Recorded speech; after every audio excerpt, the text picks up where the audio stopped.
Have you ever looked at a mountain and felt like it was watching over you? For the ancient people of Luzon, that feeling was very real, especially when they looked at the massive mountain range we now call the Sierra Madre. Long before Spanish colonizers gave it that name, it was known simply as the Mother Mountaineer Powerful, living protector, standing guard between the communities and the fierce eastern sea. Imagine this: ancient Filipinos believed that great mountains were alive. They could feel respect, and they could feel neglect. The Sierra Madre wasn't just a pile of rock and dirt.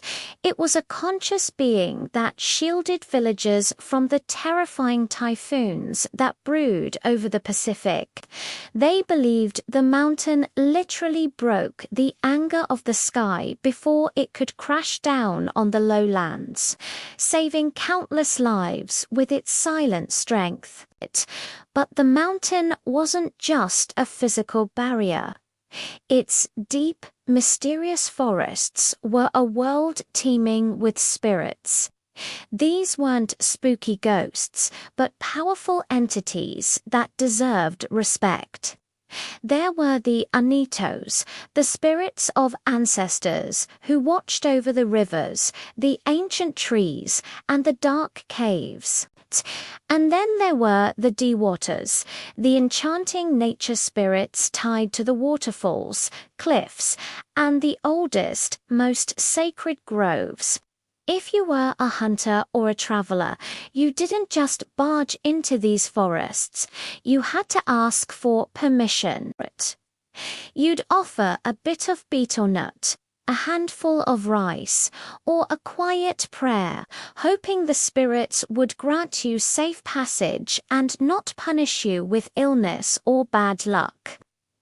In the grand story of the Tagalog gods, Bathala Makapal was the supreme ruler of the heavens, but he didn't manage everything alone.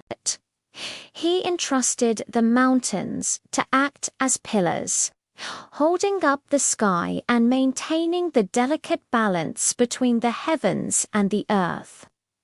The Sierra Madre was seen as a sacred boundary, a line separating the world of humans from the realm of spirits.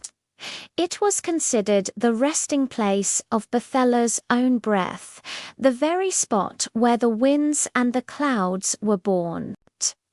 It was a watchful wall, standing guard against the chaos that could surge from the sea. When a powerful storm approached, people believed it weakened as it hit the Sierra Madre because the mountain absorbed its fury, taking the blow for the people it protected. For the indigenous peoples who have lived in its embrace for generations, like the Agda and the Dumagot, the Sierra Madre is more than just a myth. It is their ancestral homeland. It's the source of their food, their stories, and their laws. It's a sacred place where their ancestors return as spirits to continue watching over the land. In their culture, to harm the forest without showing respect, to cut too many trees or disturb a sacred site was a grave offense. It was an act that would anger the spirits, leading to failed hunts, sickness in the village, or even more violent weather. This ancient belief system taught a powerful and timeless lesson. Nature protects humans only if humans protect nature. It was a relationship built on reciprocity. If people became greedy, if they overharvested the forests or desecrated holy places, the mountain would metaphorically turn its back on them. It would no longer shield them, allowing storms, floods, and famine to sweep through the lowlands.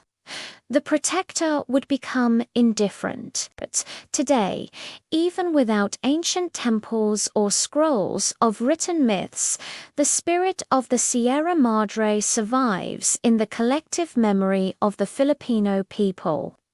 It remains a protector, a mother, and a silent god of balance.